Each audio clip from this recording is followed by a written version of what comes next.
Here's another scenario for using a lambda function. So we have our list of items.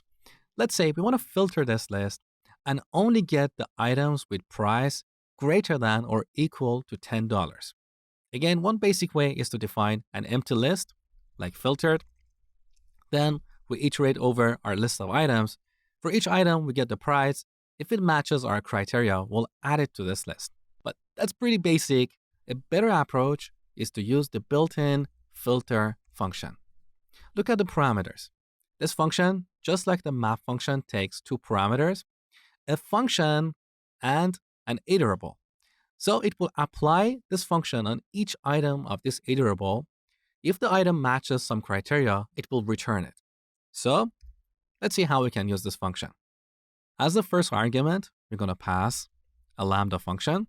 This function takes an item and returns a Boolean value that determines if this item matches a criteria or not.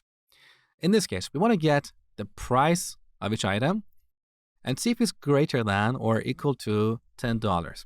So the result of this expression is a Boolean value. If it's true, this item will be returned. Now, as the second argument to the filter function, we pass our items list.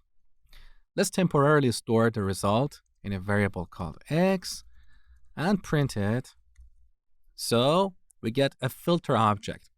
A filter object, just like a map object, is iterable, so we can loop over it, and we can also convert it to a list right away. So let's call list.